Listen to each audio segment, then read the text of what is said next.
following is a new segment on the STD podcast.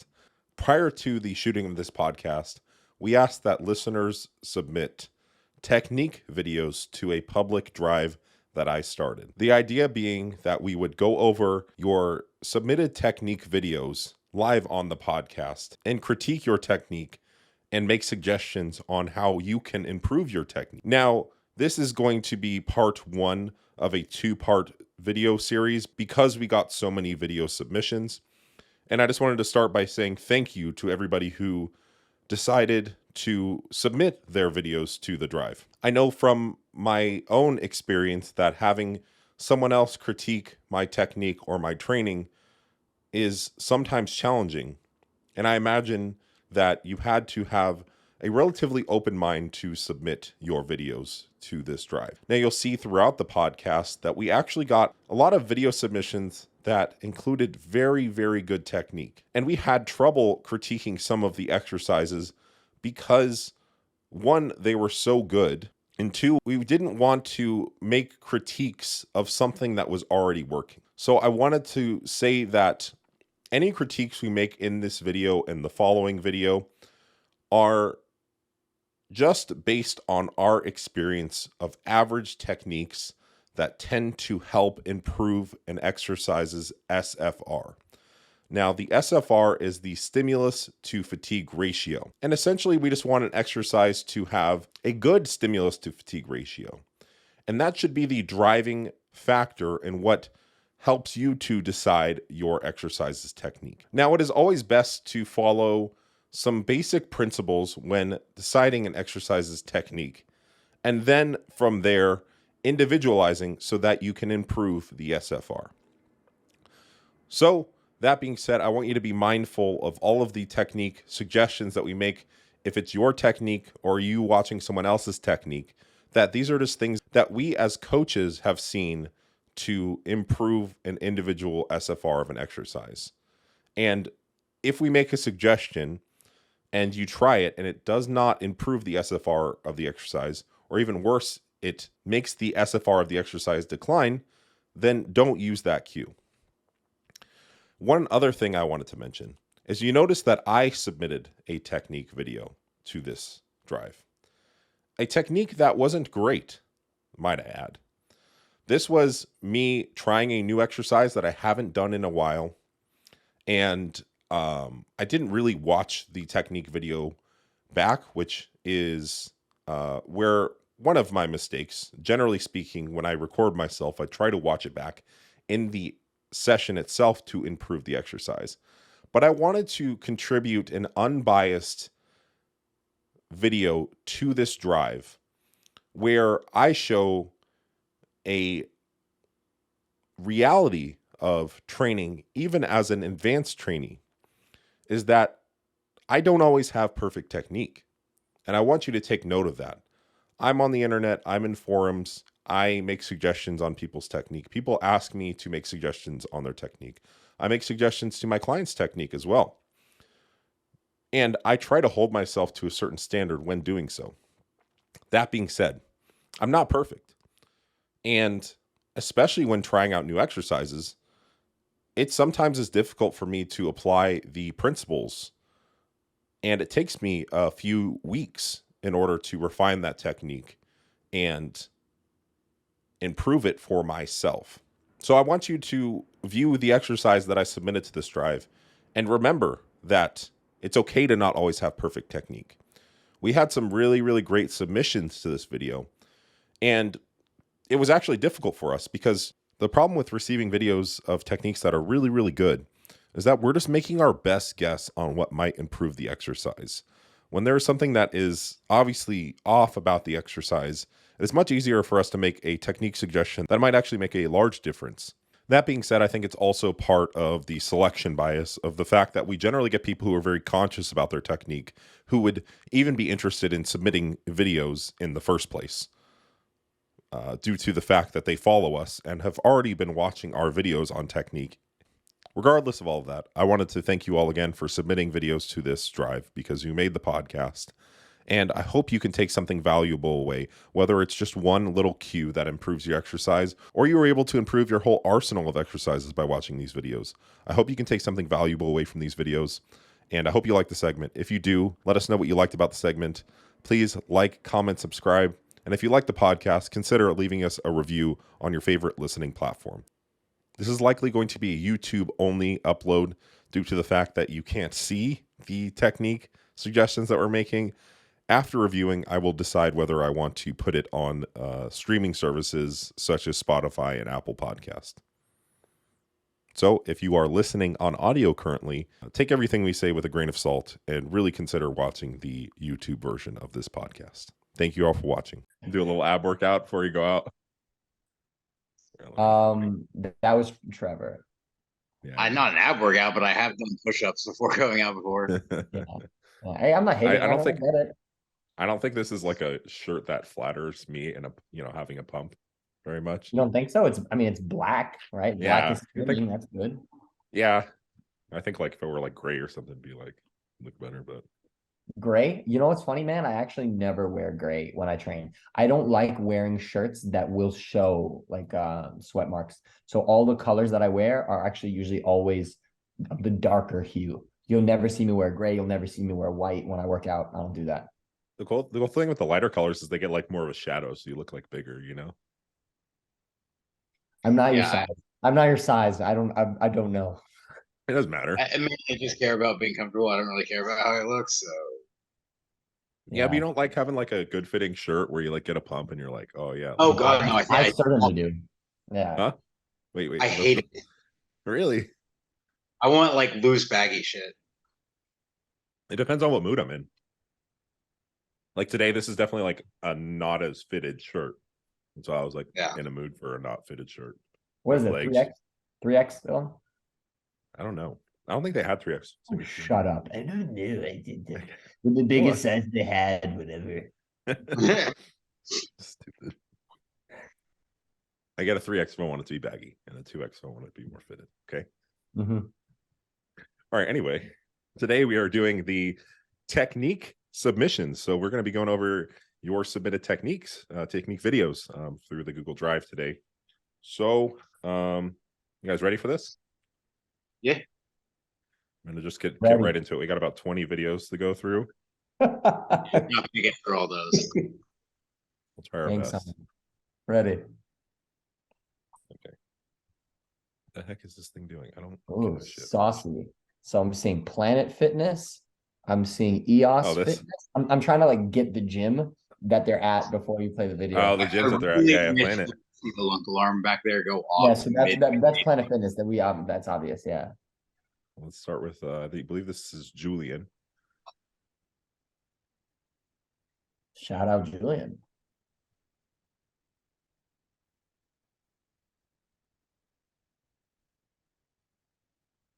Oh, can I get you guys down here? Oh, geez. Okay, I respect it. The set is 2 minutes long. Okay. Yeah, obviously Shimmy likes to see that. Is this the only angle? Probably. I know this leg press. I actually hate this leg press. It's not. Yeah, it's not great. It's like I've used this before. I love the size of the platform. Not that I really use much of it, but that's the only thing I like about this machine. There's two things I like about this machine, but overall it's not my favorite. But I mean, it's a hammer strength leg press, so it's like super common. It's everywhere. Yeah. There are some workarounds like that make it better. Let me just go to the end here. Yeah. So we got a breather, looks like. Okay, so Julian, a few things. Number one, kudos that your rep cadence and tempo and everything is staying consistent throughout the duration of the set. That is not easy to do. So compliments to you, compliments to the chef. You're doing the best that you can with the machine that you have in terms of your range of motion. So once again, kudos to you. You are clearly bottoming out the machine. Judging from what I'm seeing here from the side angle, putting a pad behind your lower back might be a good idea. If you've never tried that before, Julian, start with a small pad and just do this gradually, right? And if it feels really good, then increase to a bigger pad. But your heels are staying on the platform. Your knees seem to be tracking your hips and your toes. And you seem to be really good, man. I don't have a whole lot for you except for trying to increase your range of motion. I also don't know what week you're in, so I can't really critique your effort. Like if you're going to tell me this is a fail set and I'm looking at this, well, then I would maybe say you have something else. But if this is like a week 1, then it seems fine. Guys, what you got? Yeah, I agree. And I agree taking it slowly, but working up your range of motion. You could probably put, in total like 2 to 3 pads or plates. If you don't want to buy pads or don't have pads at the gym, you could put just like 45-pound plates behind your lower back. Maybe a yoga mat on top of it, so it's not so uncomfortable. But you easily have a good 3, 4, or 5 more inches of range of motion you could get. And that would definitely make it better and improve it. Overall, I mean, this is probably better than most leg press videos I see, even from people who are kind of in this section where they focus on using full range of motion and stuff. Really good. Your cadence stays the same. Like Shimmy said, that's great. Your eccentrics are slow off the start. So not a whole lot to say. Guys, can we riff really quick on the topic of gradually increasing your range of motion from where you're currently at rather than running to a super range of motion because you think you have to? Yeah. So I did a post about this a long time ago, and I know that Trevor agrees with me because we've talked about it in the past. If you want to increase your range of motion on something and you've been sticking with the same range for a while, don't immediately run to a significantly bigger range. Do it gradually, improve slowly over time with those loads, and you'll actually find that your mobility and flexibility will increase. And then if you do this for 6 months, a year, 2 years, you can be that guy, if this is something that you want, that has that crazy range of motion and the strength to go with it throughout that whole range. But don't think that it happens overnight, because it doesn't, and it shouldn't. I think Shimmy makes a good point there. You go ahead, Dylan. Oh, I was just gonna say, people see our technique and they're like, "Oh, I want to train like that." I've even gotten on my barbell row video, people are like, "I can't reach that far," and I'm like, "It's fine if you can't. Like, it's just the effort of doing that over time. Like, I haven't been able to do this my whole training career. I've built up to this, right? Specifically when I started trying to train with a greater range of motion, and I'd come down and I'd do a pause, as at the greatest range of motion I could, or I'd try to lower my back a little bit more, or whatever it might be. And you just do these small changes over time. And if you can somehow standardize it, such as maybe putting a plate on the floor, rowing to that, and then slowly lowering the plate, whatever it might be, that then you can have kind of a more objective way to track your progression and range of motion over time. For shizzle. Yep. All right, Ron.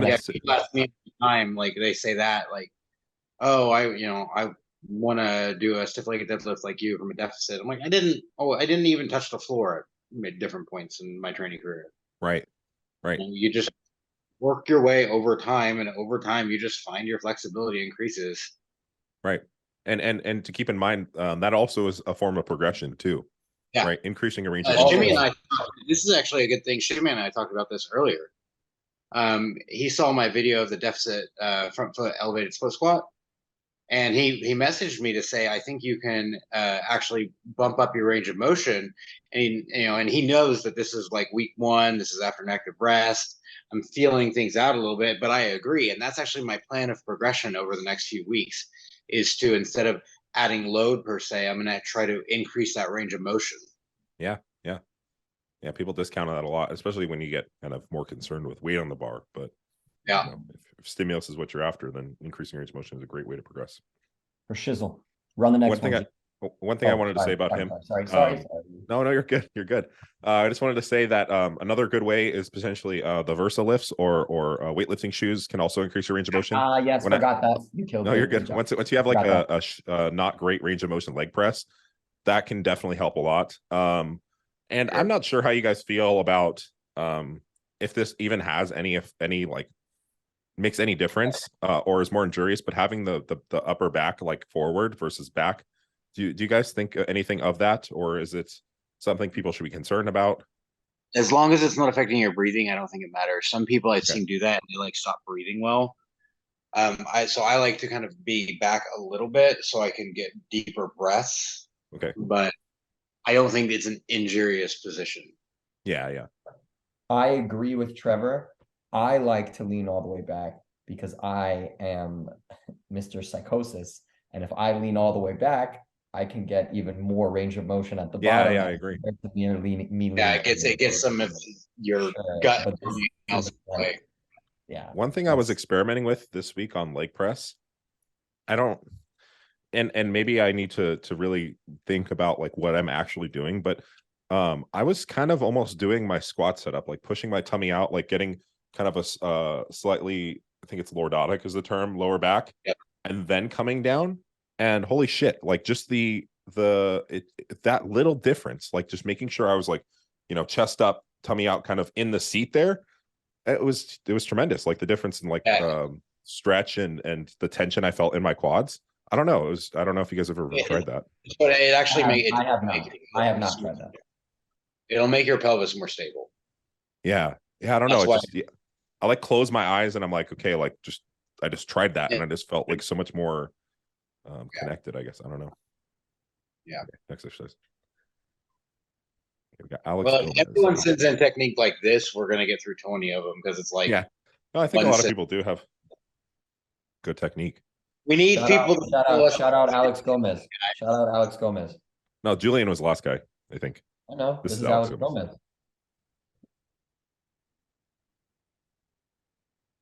Oh yeah, I guess it's the same gym, huh? No, this is Crunch.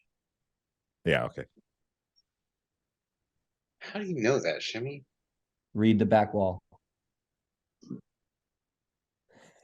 I don't see it say, it's in the mirror right here. But I know it more of a like narc way because every crunch has the same Nautilus and Precore equipment, and I know that. I mean, I know a few people training at a crunch that have like fully decked out arsenal equipment and stuff. No. Crunch is amazing. Crunch has some shit for real. Yeah, as for real. Gyms like, goes, Crunch is good. Chain gyms, I'm like, God, I wish there was a crunch near me. So Alex Gomez, I'm looking at your technique and I don't really have much to tell you. Sorry. Very little to tell you.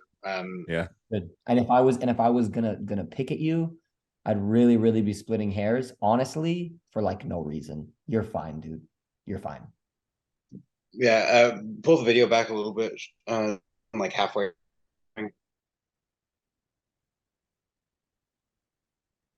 So the one thing, and it started happening about half of this set, is you're not really getting as much arch in your back as you're pulling forward, and towards like the last rep, you kind of do the whole shoulder shrug forward thing. So just really watch that. Focus on lifting your sternum high to the ceiling as you're going. You do a really good job, and this is where most people mess up on in any kind of row, where they'll speed the eccentric up at the very end.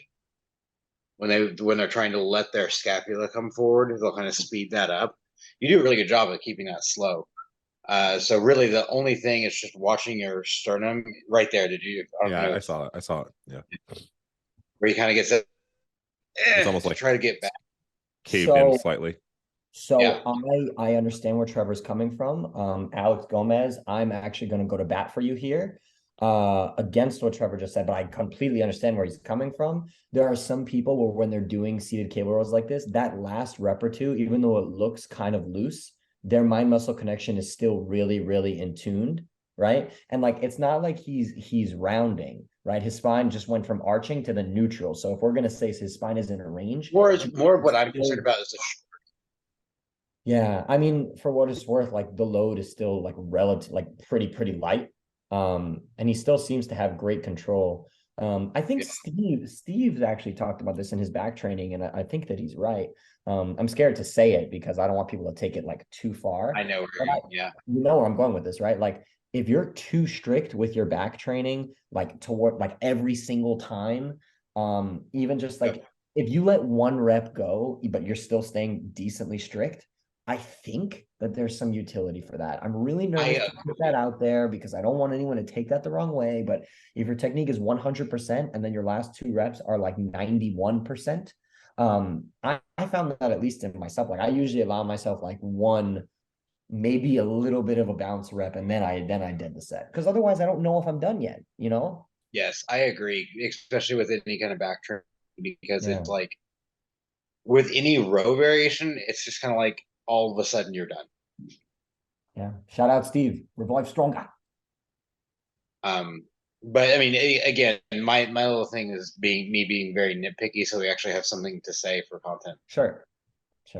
I will say, so kind of to push back on Shimmy a little bit, do you think that if Alex here cued himself on that last 1 to 2 reps and just said big chest, that he wouldn't get a better stimulus just by doing that?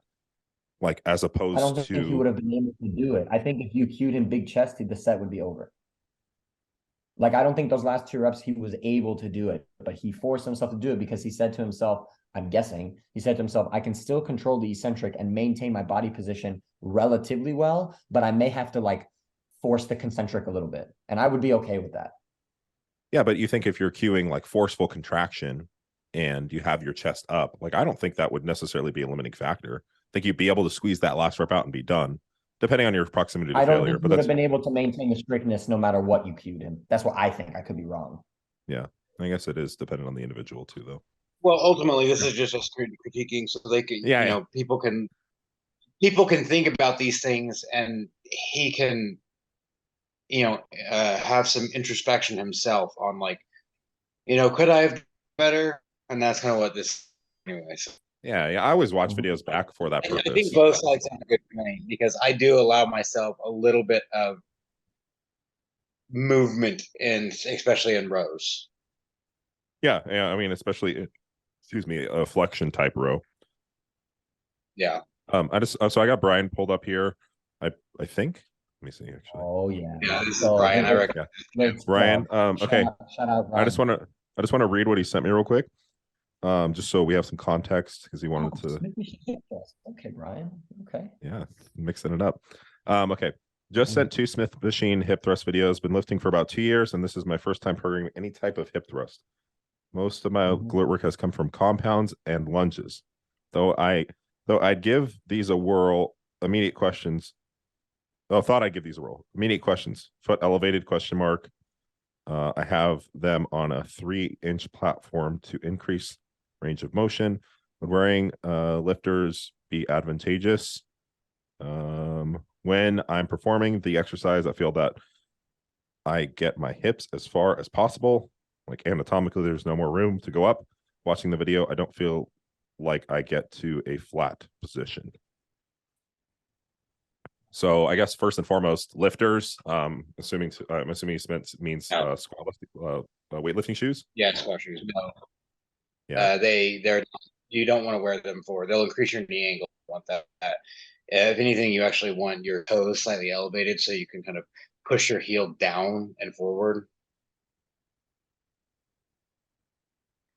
And I like the idea of elevating the feet for increased range of motion. It looks like, I mean, everyone's different. It looks like he could probably raise his hips a little bit higher, like push to even more of a peak contraction. I disagree, and I'll tell you why. Because it looks. Yeah, I was gonna say for me for hip thrusts, I know that like there's a big allure about putting a lot of weight on the bar, but I probably overemphasize the top contraction in a hip thrust at the expense of how much load I can use. That's fine, but so if you are doing a hip thrust and posteriorly tilt the pelvis, actually won't get what visually appears to be as much extension, but because that posterior pelvic tilt, you actually cannot extend any further. And it looks to me like that's what he's doing. He's posteriorly tilting his pelvis at the top. That's how I do it too. I find that by far the best mind muscle connection, and kind of eliminates any feeling of like back arching. So clarify for maybe people who don't know what anterior pelvic tilt is and posterior pelvic tilt. So what does he do? So an anterior pelvic tilt is Donald Duck butt, where you stick your butt out. You arch your lower back, you stick your butt out. Right. Posterior pelvic is the opposite. You actually tilt the bottom of your pelvis up under you. Like like if you go to the bath, like you're about to poop your pants and you can't make it to the bathroom in time, so you squeeze your butt. Yeah, and that's what he's doing here. And this top position is what you're saying, right? Yeah, as he gets, it looks like he's trying to posteriorly tilt that pelvis. When you do that, it visually will appear like I forgot that's on my screen. Using my mouse doesn't help. Visually will appear that the hips are not through much as they can be, but physically you can't actually push them through anymore. Okay. I see what Shimmy says, and I think that you know, he could potentially, outside of what you're saying, Trevor, he could potentially lighten the load. And be able to maybe hold that top position, maybe push through a little bit further. I think I'm changing over time where as long as they're really executing the stretch position well, and the technique, the range of motion is relatively standardized, I'm not as concerned about peak contractions as much, I guess, just based on where the data seems to be leaning.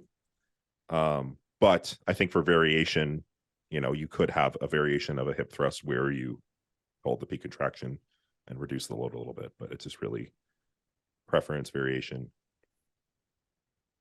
Yeah, I think it depends. Like, if you're trying to really manage fatigue closely, it's probably worth holding that contraction a little bit more. Right. Really controlling out of the. And especially like if I was doing a bunch of lunges, I would probably hold the peak contraction more. If this was like the only glute exercise I was doing, I would probably not focus so much on that. On what? On the peak contraction. If this was the only glute Focus on exercise. like a good hard squeeze, hold for a second or anything. I would get, you know, if I'm 95% of the way extended, I would call that fine likely. Yeah. If this was the only glute exercise I was doing. Yeah. So for what it's worth, Brian, we're splitting hairs here. I think it's fair to say you're completely fine, dude. Like you're good. 100%. What you're doing is just fine. You can progress it. As learning and you get a good pump, pretty solid.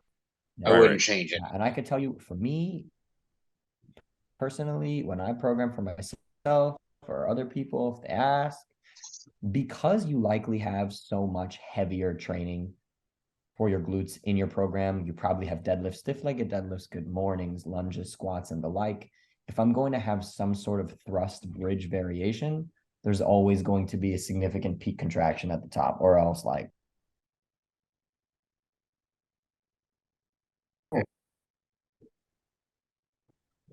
not right now. I'll have after. Yeah, thank you. That's what it is. Yeah. So you would never see me advocating a 405 hip thrust ever, unless you're like don't squat or deadlift or bench press. Then okay, fine. Yeah, I think I. But then I like think I did. you don't squat, deadlift, or bench press. Like I don't. I'm never gonna do hip thrust again. Sure. I haven't done either. hip thrust in a long time. I'm considering actually bringing the glute drive back for my next block of training. I'm thinking about it. Glute drive is like like your knees at a bend, and then it goes to like you have your leg up here, and then you kick back. No, glute drive's a machine. Yeah, that's what I'm thinking. Oh. No. Like you're suddenly bent, and then you kind of go to downward extension, or is it something else? It's a hip thrust machine. Oh, it's just the name of a hip thrust machine. Okay, I like that one actually. I think my gym has one. Probably every gym has one nowadays. Okay, we got Cami Sosa, the SLDL. Looks like a lot of weight too. Oh, love Sosa. Shout out Cami Sosa. All right, Dylan, this is bullshit. Why are you just picking good people? This is like they submitted it to my drive. Like, Cami, guys, somebody with awful technique submit a video. Cami, this is pretty good. This is pretty good. You could consider pausing at the bottom, but you don't have to. Those plates look pretty big and your range of motion looks pretty good. Maybe if this doesn't feel amazing as is, you could stand on a small plate, but like if this feels amazing, dude, literally change nothing. But the set is continuing. Hold on. I was waiting to see if he was going to start slamming the bar as he got tired. And he didn't. Dude, it was great. It was great. I got nothing. Like maybe you're rocking back a little bit at the top, but like you're not rocking back enough where I would care. Yeah. I would say I like to see that last rep executed well for standardization. Like just lower that last rep slow. It's like the last thing you want to do, but like, man, does it burn? And just for standardizing your reps and counting. What's up? Go back just a little bit. I just want to see something. Okay.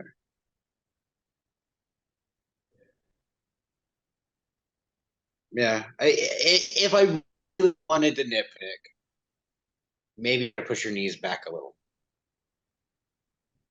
That cue helped me a lot, actually. And that's if I really want to nitpick. I mean, it looks good, and if you feel this in your hamstrings really, really well, I'm not going to tell you not to. Yeah, like if you feel tension, there's a smidgen of like forward knee treble here, and a little bit of extra knee bend at the very bottom. Yeah, I mean, I think it's a cue you can even use potentially. You know, if you think about it, it does sometimes increase that tension in the target muscle. Like another one that Jared always told me was like open up the hips as you descend, and that one always helped me feel my hamstrings more. So again, perfect technique. These are just cues that might make some marginal difference in your deadlift, but yeah, you're like 98% there. Right, exactly. This is Ian. Oh, deficit row? I think so. Shout out Ian. Ian lives in China. Wow.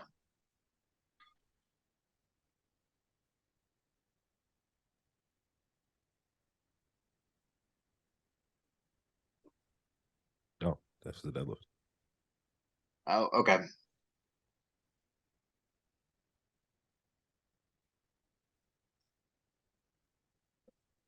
Honestly, with that kind of deficit, that's actually very impressive. So far, I got nothing, Ian.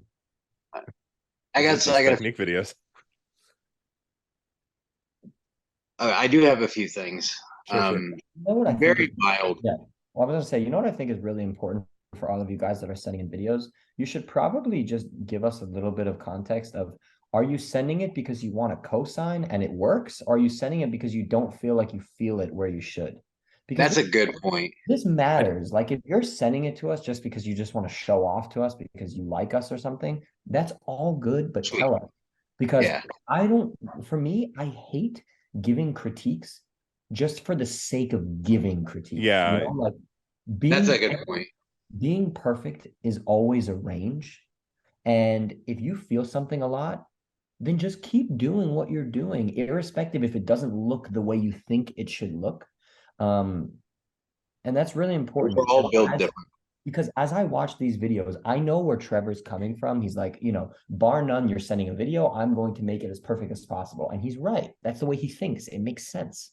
But for me, when I'm looking at these videos, I say to myself, is it broke for you? Because if you feel this a lot in your hamstrings, it looks objectively fine. Tammy Sosa, the same thing. Brian, the same thing. Alex Gomez, the same thing. So you got to let us know if you just want us to co-sign it or not, or if you don't feel it where you think you should. Yeah, I mean, I think that's also kind of on us for not asking that when we submitted it. Yeah, we'll do like moving forward for sure. I'm moving because I don't like this light shining. It's annoying. At the same time, though, I mean, people are submitting, so you know, I'm gonna critique it. Exactly. You know what I mean? Like if it was like we were just going on Instagram and like calling out people's technique. Again, yeah, and I think it's important. Like we mentioned, the context of like, look, this might make a marginal difference. The things that Shimmy mentions, like if you're getting an amazing amount of tension, good stimulus in the target muscle, whatever it is, like that's the most important thing. But I always am someone who is like, look, things can be improved. You know, whether it's a small cue that makes a huge difference for you, because that's something that I've been realizing in my training a lot. Or you know, someone could be perfect. I think perfection is something that doesn't really exist, though, and I think everybody has some things they can improve on to some degree. Yeah. But again, if we tell you a cue and you're like, "Oh, that made this noticeably worse," then don't do it.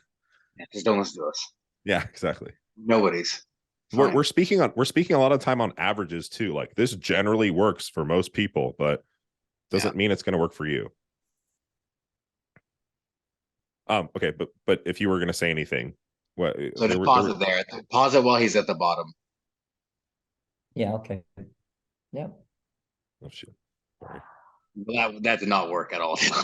I double clicked it. I'm sorry. Now it made it the video pause. Great.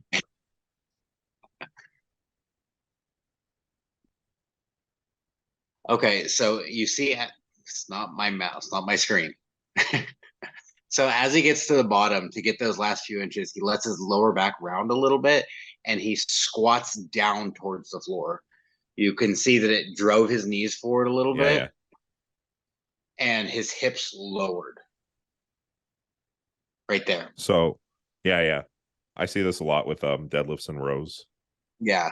If you are really being nitpicky, not doing that would likely improve the stimulus to the hamstrings because you would be initiating the concentric from a maximal stretch. When you bend the knees a little bit more and you drop the hips down, you're reducing the stretch on your hamstrings, so they're actually getting less total stretch under load and they're experiencing less tension at that maximal stretch. And when you initiate the contraction from that maximal stretch. So what are the cues? The cues are knees back and butthole towards the butthole towards the corner of the room. Another thing is that if you're not doing it, actively think about driving your knees open to open up your hips. I see a lot of people do this where they kind of drop their hips down and squat into it at the bottom, and it's because they're not opening their hips. And if that one cue of opening up allows space for them to go through without their pelvis getting in the way. Yeah. Okay. Yeah, and again, if we're talking about the important part of the range, maximizing whatever you can in that bottom position is the probably more important thing. But oh baby, here we go. Ian on a squat. Jimmy loves this.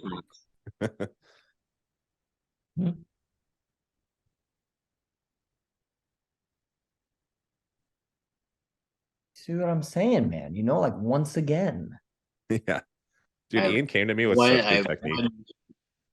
No, like I have things to say, but like as a general thing, like this is fine, you know? Like, well, I mean, honestly, I think most people that are going to send videos to us are going to be fine. I don't know. Yeah, we're getting that selection bias. Like, think about it. Like, people who watch our stuff are like, I mean, what do you think? Like, this spine's neutral. Looks like he kind of sits forward. His feet are slightly forward. What are you critique. Sure.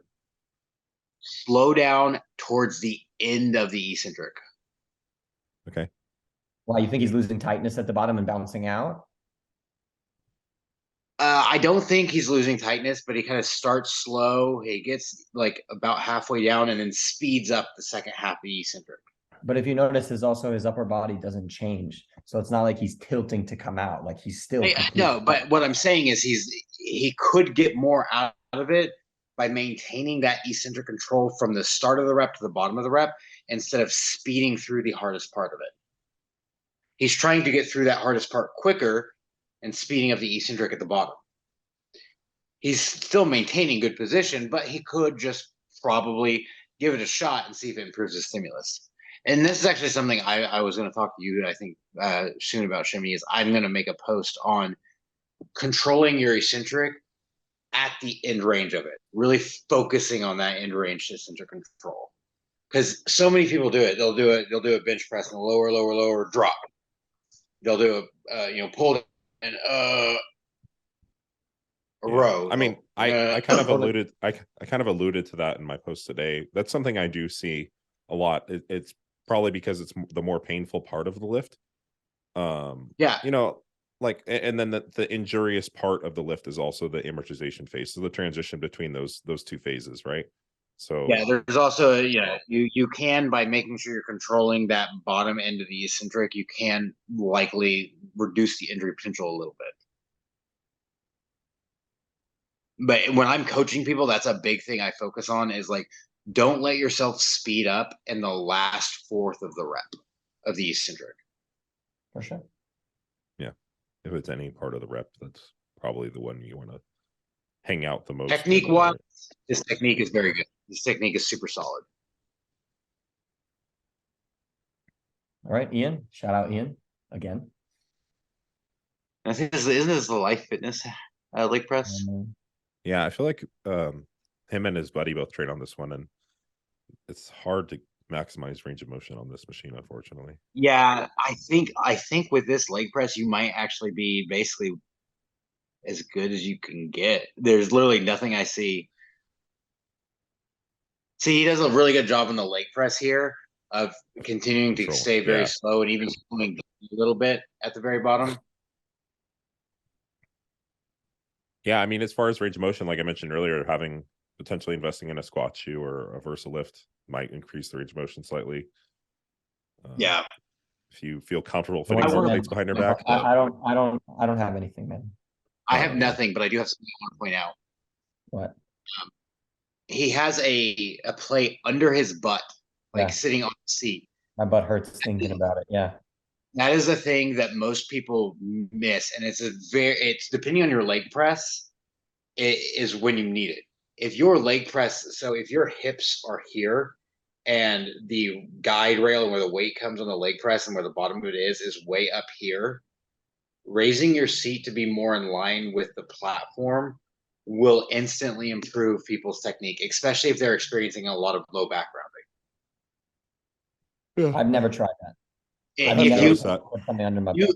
Most every leg press video I've ever seen from you, Shimmy, you're using a pretty good leg press. If you happen to have a really shitty leg press where it's like, no matter what I do, my lower back rounds, try elevating yourself in the seat a few inches, and almost every single person I've done this with, it immediately fixes it. So you must have this difference of like where you are positioned and where the weight's coming down.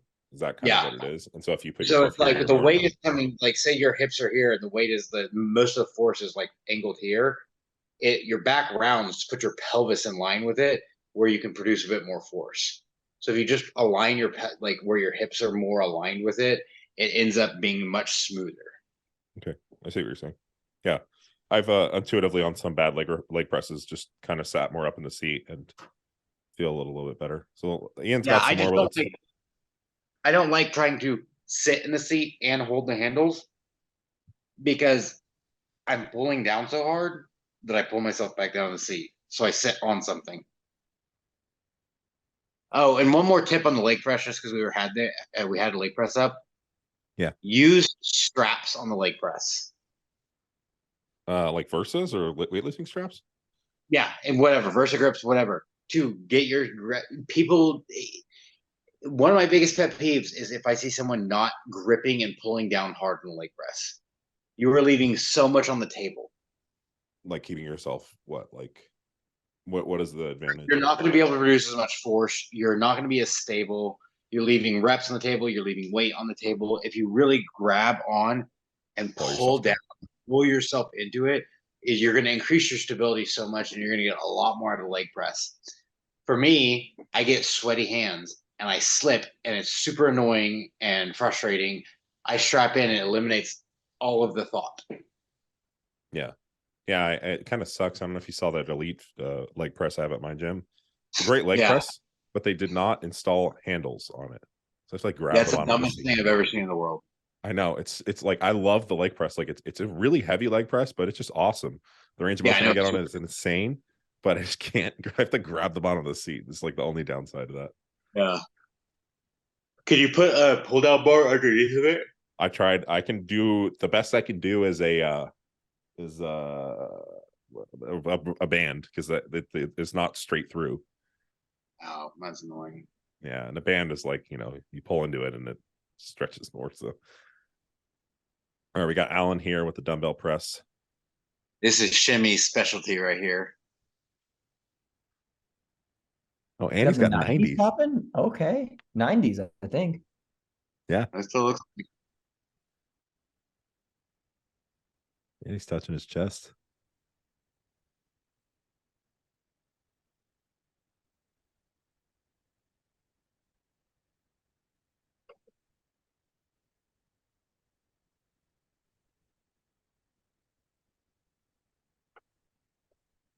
I mean, personally, I would like him a little lighter with a little more control, like 85 maybe. That's just me. That's just my. I'm going to give tiers of my critique. Yeah, sure. Okay. Tier 1, on a basic level, this is completely fine. For Yeah, majority of people, this I is agree. completely fine. This is the Way better first than the tier. majority of people. Huh? Way better than the majority of people. For sure. If this is you, I didn't get your name. What's his name? Alan. Alan. If this is you, and I'm not talking down on you, if you're just a regular lifter and you just wanted a critique from someone who you look up to or whatever, it's fine. Keep doing what you're doing. Tier 2 critique. If you want advanced neurotic, like psychosis critique, here we go. Because the dumbbells are innately thick, you can't just bring them straight down because your range of motion is actually going to be subpar. You can do better. I have a video on this actually. Instead of lowering the dumbbell straight down, treating them like a Smith machine or treating them like a barbell, treat them as individual apparatuses, which they are, and bring them out and then down. This really shows itself when the dumbbells are smaller. It makes it much easier to see and visualize. When the dumbbells are bigger, this is harder to see in a video, but when you try it, it feels worlds apart. You will have to reduce the load most likely by about 15 to 20% initially. So instead of lowering the dumbbell straight down, fine, level 1, totally. Next level, you're going out and down. Now your shoulders are going to be fine because the dumbbells are not going to punk you out. Like you're not going to be using 20-pound dumbbells where your dumbbells are like down here, right? Because of the thickness of the bell, you're still going to be pretty much in line, but it is going to feel different and it is going to be way harder. This is the first critique. Critique number 2. Don't just lay back into the bench expecting your chest to arch. Forcefully keep your chest up and your shoulder blades retracted. And aim to overdo this, almost like show your rib cage off to the gym. You can think of it like that as well. This will pre-stretch your chest and it will further get you where you need to go. Tip number 3, and I've gotten some flack from this, I guess, in comments, but I like it. You can try it. Cue to have your pinky higher than your thumb. This won't matter so much when the dumbbells are smaller because you're already getting big range. When the dumbbells are a little bit bigger like this, 80 pounds, 90 pounds, 100 pounds or more, if there are stronger people listening to this, any more range of motion that you can bias with a big ass dumbbell, like you're going to take it. And if you can keep your pinky higher than your thumb, that thicker dumbbell will hit your chest a little bit later. Yep. So you will bias having a little bit more range of motion. Once again, I would like to summarize. Tier 1, you are completely fine. All those other cues are if you want the next level or if you're advanced and you want something that you didn't really think of. Try those out. I have one critique on top of Shimmy's, which, by the way, Shimmy's advices are really good. The out on a dumbbell press, very useful. The tilting, you can get a bit more range of motion. The last tip I would give is pause in the bottom just for a second. There's a little bit of inconsistency in his rep, like bottoming position. A few of the reps are actually high touch. And there's a little bit of shakiness, like bouncing out of it. So come down, hold for a second, and then up. Yeah. Don't rush to that bottom. That you're getting a lot of good stuff there, so sit there and enjoy it. Yeah. And I didn't give that, but obviously if any of you have seen my videos, I do that in all of my reps. That's like the entirety of Shimmy. Yeah, yeah. I just didn't give you that tip, but yeah. With his technique is mind blowing. Yeah, yeah, no, 100%. I mean, for reference, I use like usually 70s, maybe. I don't even use that much weight. Don't go look at my videos of me dumbbell pressing. I just did them earlier. I think they're in my Like I'll literally also tell you for what it's worth. I think a lot of people, and once again, this is just a me thing, whatever. A lot of people say like there's instability in the dumbbells, so you want to stay in that 10 to 15 or 12 to 20 rep range. I found utility with dumbbells in the 8 to 12 rep range. Like going a little bit lower, but it could also be because I move them a lot slower and I'm super deliberate. So for me to do 20 reps like that, the way that I do, I'm going to be using 50-pound dumbbells or something. Like it's not. So on that note, I just want to go over something really quick. Like Shimmy made a good point with his technique, with his obnoxiously slow eccentrics. Yeah, if his doing 12 reps is most other people doing 18 reps. So yeah, and I say this a lot where it's like, hey, don't use dumbbells in the like lower rep ranges. That's mainly like I see people doing dumbbells for 5 rep maxes. That's kind of fucking stupid. But 5 rep maxes with a 1 or 2 second eccentric and no pause, right? Like yeah, no, that even further. I mean, they're not even bringing it like to touch their chest 90% of the time. So and they're like shaking the whole time. And they have to have someone hand them the dumbbell when they're already back because they can't even lift the damn thing up. I'm like, what the fuck are you doing? Just go use a fucking barbell. I get terrified watching that. It's like just the whole way down. I watched a guy like a month or so ago, and I was like, this dude, he's going to like tear his rotator cuff because he was. I see. Yeah, I've heard of a lot of people with pec injuries from dumbbells. Yeah, it's so dumb. Like, don't do that shit. If you want to go like crazy slow and do an 8 rep set, there's nothing wrong with that. Yeah, but don't do a fucking 5. And that's not you, Alan. This is really good. Like, yeah, this is not you. Control. This is just a general, general thing that I see a lot, and it's just dumb. And so, just throwing that out there. For sure. One thing Shimmy mentioned is the retraction and depression of the scapula. I did a video about this the other day, and not go watch surprisingly, video on that. It's really good. Not surprisingly, I got pushed back on TikTok. No, you got to let your scapula move. That's exactly what it was. So I just could you comment on that? Okay. I really, really, really want to go over this real quick. Yes, please. Okay, so these people will come in and they'll say, oh my God, what are you talking about? The research is perfectly clear that you're going to ruin your shoulder health and you're going to fuck yourself up if you pin your shoulder blades back. There is literally zero fucking research on this. Shut the fuck up. What is the rationale usually? Trevor, right? Like Trevor has entered the building. I know he's heated about this one. The rationale behind it is because you can't have as much humeral abduction.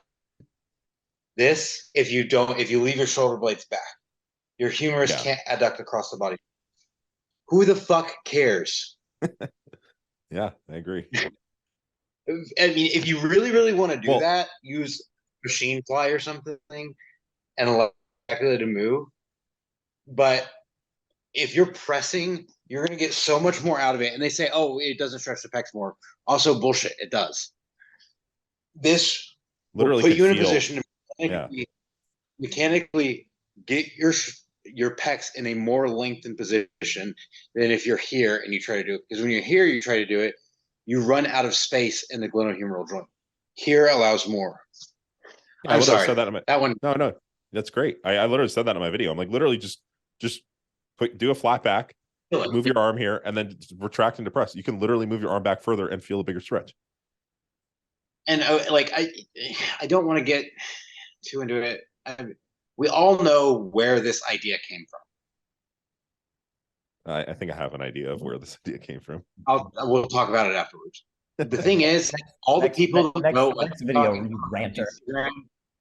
All the people that go on there and are like, you have to let your scapula move. You should never pin your scapula back. It's the worst thing you can do. It decreases your force reduction. You're going to get hurt, blah, blah, blah, blah, blah. None of them even have a fucking clue why they're saying it. Right. Just parroting. Because we all know most people know the place it came from. And the place it came from uses the research they quote is in-house research. It's not actual. Yeah, exactly. That done on themselves that nobody else can view. And in EMG a lot of the time, if it is any Yeah, sort of. and it's just like, oh my god. And sorry. No, I'm glad you commented on it because I get it a lot. I hear it a lot, right? And I started because I don't know a whole lot about biomechanics, but I just started because my coach at the time told me it was what I should do, and it always felt great. And I never experienced injury. I experienced less injury doing it. So just based on that And also, anecdote it's just alone, saying, yeah. yeah. If we want to look at anecdote, like, okay, if depressing scapula is going to injure your shoulders and blow your shoulders out and make it to where you can't press ever again, you're going to be super weak. Why is it for the last 50 fucking years, every single person that has bench pressed has retracted and depressed their scapulas? The strongest benchers in the world retracted. Competitive lifters, right? Yeah. If it's going to ruin your shoulders and you're going to be in pain, you're going to be injured, and you're never going to be able to lift weight again, why the fuck does every single person in the world do it? Yeah. Why is it Especially that in only people competition. who have never fucking accomplished anything are the people that you have to let your shoulders move and you can't pin them back? If we want to look at anecdote, there's your anecdote. Yeah, I agree. That's great. Great points. That's short worthy right there.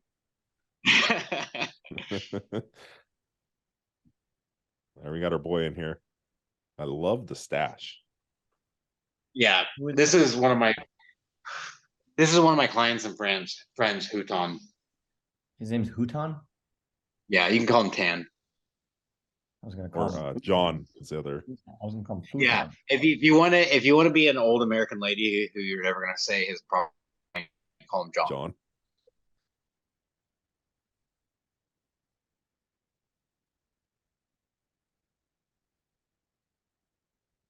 I have a funny story about this set of the video after we talk anything about it.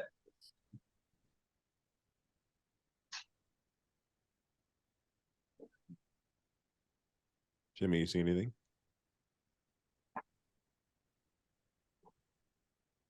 I'll give you the same breakdown that I just gave on dumbbell presses. Tier 1, no. Completely fine. Majority of people completely fine. Regular person completely fine. You feel it in your delts completely fine. Advanced techniques, I guess. Keep your pinky higher than your thumb the whole time. Turn it at the top. Yes, I do think the bros were right on that one. I think that does help. Maybe people are going to think that I should say you should do a super range of motion lateral raise here. Not the case. If you feel this, do it. I only started doing super range of motion laterals because I hated these. So super range of motion laterals seemed like better for me. The control is fine. Him moving his head forward and back, I'm sure a lot of people will say, oh, you shouldn't do that. You should keep your head the same. I don't think it matters. If you feel it in your shoulders, you got 15-pound dumbbells. There's no force being transduced to your neck at this point. So I don't have anything of value to give to this. It looks fine. I have one small critique, and this is super fucking nitpicky. Towards the end, he starts taking little rests every rep, taking a breath. It's a fair critique. Like track them. From a consistency standpoint, that is a dangerous game. Because are you doing more reps or are you just resting 5 more times in a set to do another rep? Like, be consistent. And this is a thing like for all, not just Tan here, but this is something everyone can take away for all exercises. If you are going to take an intra-set rest, be consistent with it week to week. That's a fair point. Because if you start a mesocycle in week 1, you do 225 for a set of 10 on squats, and you take one breath, at rep 6, you take a couple of breaths to rebrace and go again. That's fine. If you do that, you stay with that from week 1 to week 4, week 5, whatever. So then if you 225 week 1 and the last week you're 265 for 10 and you still took one breath to get there, great, you're doing awesome. But if you were 225 with one breath at the first one and it took you 5 breaths to get through it by the last week, you didn't get stronger. You just took more rests. You basically more sets to get to that same set of 10. Right. Yep. Yeah. So if you were to, oh, go ahead, Jimmy. No, I agree. So that was Yeah. that's a thing that in the instance of the lateral raise, it's such a short little rest. He's not sitting there taking like 3 breaths at a time. It is me being very, very nitpicky, but it is just something to put out there. I hear it. So essentially pinkies up, right? It's pinkies up. And standardize your rest between reps there. Oh, Muscle Factory. It's my gym. I was gonna say, I know this gymnasium. I saw this gymnasium on OSQ on Skier Sports Quarterly. Oh yeah, who was that? What was that again? I remember seeing it. Right, I started reading OSQ in college, for the chicks. Is this a reference I'm not getting? Of course, it's a reference. It's Gordon from Dodgeball. Oh, that's right. Oh, this is me. That's why I was like, this is a familiar gym. What are we watching, Dylan? We're watching a deficit dumbbell row, which I think my low back could have been in a better position. So. Oh, all right. Well, you're walking far away. Yeah, there's lots of dumbbells. Big dumbbells down. Watching big dumbbells down there, huh? Hours. So with this, Dylan, can you pause this video for a second? I want to share something that you don't know. So, before you and I were friends, Trevor and I had a friendly competition with 2-arm bent over dumbbell rows. I started doing them like a year and a half ago, and I'm not claiming anything. Like I started doing them and everyone was doing them. I don't know, whatever, doesn't matter. No, but like I started doing them, and Trevor was like, I'm gonna give them a try. And usually Trevor washes me on lower body stuff, and I usually wash him on most upper body things. And he was like, and we were very much neck and neck. And he was beating me, actually. And I think he ended up beating me at the end. But then this massing mesocycle, I beat him. And, who knows? The saga continues. But I want to say that when I didn't know you, you had a video doing 2-arm dumbbell bent over rows, like the 90s or the 100s or something, and I sent it to Trevor. I didn't know you at the time, and I was like, I don't know this Dylan guy, but like his technique is good and he's jacked, and this is bullshit. Yeah, he was like, fuck that guy, I hate him. I remember that. Pretty much, yes. That's funny. I remember that exact conversation. I think I don't know if it was you or someone else commented on it. I remember not thinking like much of it, and then like people were like, "This is awesome." I was like, I just did some dumbbell rows. So thank you. I appreciate Way that. to make us feel bad. No, I just I was just like going and doing some dumbbell. What's your PR for fun? For those? I think that was like the heaviest I'd ever gone, because since then I've I think cleaned up my technique even a little bit more. Your technique was good. Yeah, and I think there was like maybe I was using a little bit of hip drive or something, and I think I had cleaned it up. This is my first run-in with them for a while. That was actually on like a maintenance phase, I think. So wait, so what is it? What's your PR set rep? That was 100 for like 8 or 9 or something like that. 100 for 9? Something like that, yeah. Yeah, I think my PR's the 90s for 10. So yeah. I mean, if I didn't do a deficit here, I'd probably using more weight, but I imagine I'd probably be using it like a 90 even with my let's see it. Let's see it. Yeah. So this is my first time doing deficit dumbbell rows, only using 65s here. What's your reasoning for doing them on a deficit? Just more stretch. Do you need more stretch? So literally, if I don't do them on a deficit, I touch the ground. Yeah. So I don't know if he does that's different, Trevor. Your body's weird. My body's very weird. I was gonna say, I don't know if that's why he's doing it, but I'm just saying, like, there's a reason. Okay. I did feel it just felt like a really good stretch. Now I think the issue is here in my low back. I think I'm rounding my low back here a little bit in the bottom position.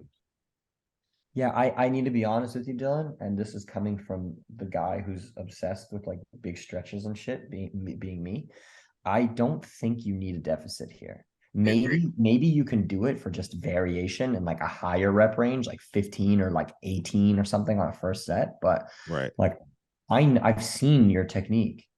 I've seen your technique on 2-arm dumbbell rows. It's good. It's really good. Like you don't seem to be lacking a stretch at all. This looks like you're actually seeking extra range of motion just for the sake of doing it. That's what it seems like. I could be wrong. Right. I would agree with Shimmy here. I don't think you need it. And I think if you were trying to do like a flexion row where you were trying to like heavily target your erectors, having that level of bend and then arching really hard into it as you do the row would be fair. If you wanted to make that argument, I would say, okay, that's fine. But then you still wouldn't need the deficit because you'd actually be rounding your upper back, getting even more of a stretch as is. You probably wouldn't even, I don't know. I don't Well, think I think if you're really trying to get like all of the erectors, even the lumbar erectors, I would say this is an okay position. Yeah, but if you're trying to do a standard bent over row, I don't think you're benefiting at all from that. I think you're just getting all the extra range from just kind of relaxing your low back. Right. Well, hear me out. So, I have a flexion row, dumbbell row. So I'm planning on repeating it, but as a flexion, I think tomorrow's the day because we had talked about implementing potentially another day with another row variation, like increasing the frequency. Trevor, when we were in Vegas. So I will say though that if my hips weren't that high, my argument is that if I was say I was more bent over here, if my hips weren't this high, I wouldn't be getting as good of a stretch. So if I was able to maintain a neutral spine here, I would not get as big of a stretch in my lats. You know what I'm saying? It's not even that. Like, I just think it's too rounded. I agree. Right. No, I agree. But that's what I'm saying. So if I got rid of the deficit here, and this is just me, just trying to think through something. I got rid of the deficit here and bent my knees more, opened up my hips, had a neutral spine. My arm and shoulder would be like up here. I guess I would actually get. Would it be? But you can. What I'm saying, you so I would get a better stretch. So yeah, no, that makes sense. I was just thinking through that. Why don't you upper back without relaxing your low back like you're doing? Right. Why don't you do this, man? Why don't you do a video of one set of a regular 2-arm dumbbell row and send it to us in our group chat? Again, yeah. We can throw it around. Right. Like we'll just help you. Yeah, absolutely. I will say I didn't really get videos have we gone through so far. What was that? Yeah, I hope I don't have a lot more in me, guys. I got to roll. So give me like one more. Okay, sounds good. Yeah, one more. Yeah. This is Logan. Yeah, and this puts us at I think 12 videos, and this is a good place to stop for the day. Sure. Oh, he looks tall, long-legged. My man. Well, you're 6'2". You're taller than I am. Yeah. Well, he looks like his longer than mine. Okay. Dylan, can you move the mouse showing me? Like right in front where it said, yeah, thank you.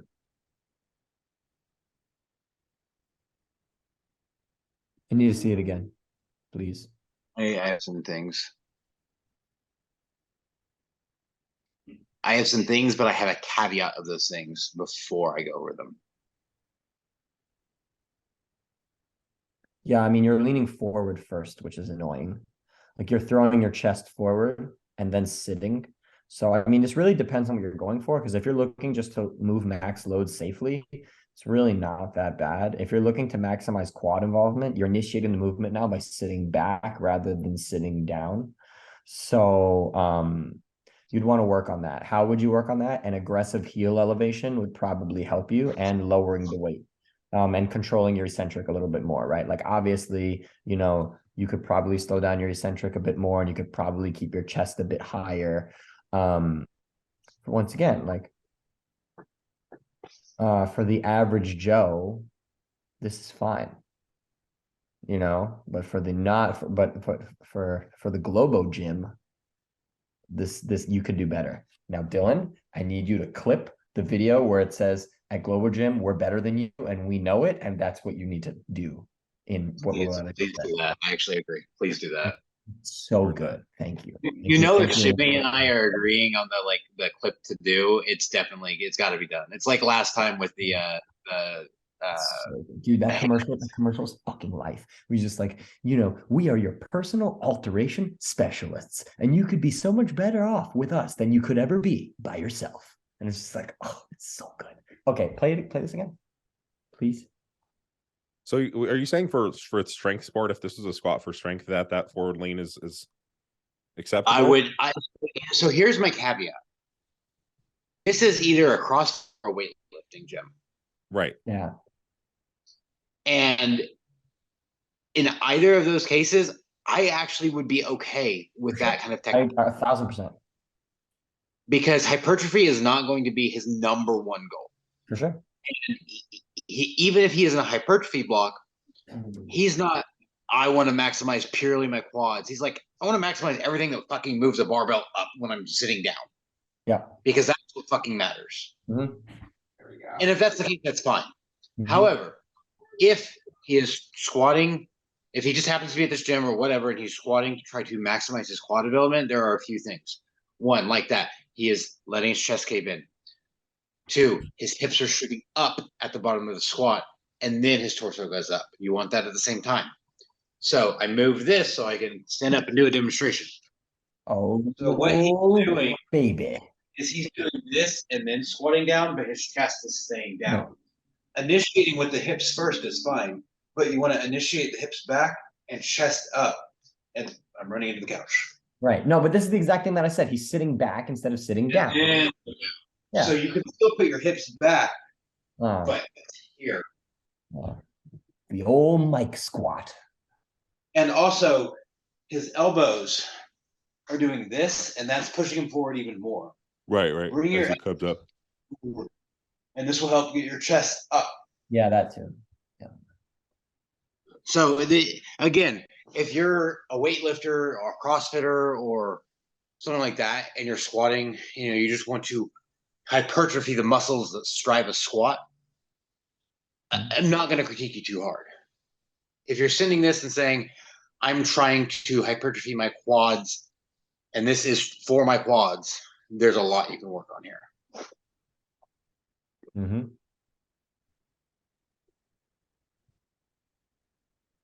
Yeah. Hey, one thing I did want to say, so with the, I've had people tell me, oh, in a squat you have to keep like, I don't know what they exactly had said, but it was like keeping this lock, because like I squat with like my I only have the mobility to do this, right? And it hurts me to try to keep my wrist in line with my elbow, I guess. Does that actually affect the outcome of the lift? No. When I squat with a straight bar, I use wrist wraps, and I rest the bar here with my wrist like this. Because the force is now going here. The force of the bar is in line with my forearm. Oh, okay. What you don't want is this, where you're fucking holding the bar back here and jamming like this. That hurts my wrist when I do that. Yeah, that hurts like a bitch. But you can have your wrist back if the bar is here, because the line of force is not, you're not forcing your wrist back. It's like front squatting. You do this with a front squat, you don't hold the bar in your hands. The bar is, your hands are pushing the bar in your throat. Into position, yeah. I remember an old video of Evan Honey where he has his hands like barely his fingertips on the bar. Yeah, and that's all you need if you can push the bar back. Yeah. But don't front squat for high quad hypertrophy though. Yeah, no, I'm talking about back squatting anyway. No, I'm just saying, like, because I said front squat. All right. Well, and for those curious, if you do happen to have like weird trouble grabbing the bar because you have poor mobility and you want to squat or have to squat, go look up Joe Sullivan's, I think, Talon grip, something like this. It's like 2 fingers on the bar and the other 2 under the bar. It works really well. I use it sometimes as well. Oh, interesting. I'm gonna try that out. I don't know anything about it. It's just literally this kind of grip. Is that literally just gripping the bar like that? Yeah, it's like this. It grabs the bar like this or something. Wait, I'd have to see it. Like Globo Gym Purple Cobras? That's what I haven't used bar squat in so long. Or if I do, I use either a camber bar or safety bar. So Trevor just missed it all. He was too focused. He just missed it. Yes, I know, because I was talking and you interrupted me and I wasn't gonna fucking stop. I saw the whole thing. So good. So good. I'll let you guys get out of here. Let's do the rest of these on the next one. I'm gonna push this one forward because we had more people involved in this anyway. So I'm gonna do this one probably next week. I'll just put this one out ahead of the other ones. Yeah, and we can do it. We can catch the rest of them in the next video. Sounds good. I'll send you guys my not row anymore though. Monday. Mm-hmm. Yeah. No, I think we still have a good chunk left. So yeah, got another podcast worth. All right, you guys have a good rest of your Friday. Hey, you too for coming on. Thanks everybody for submitting videos. Yes, fellas. Talk to you on a bit.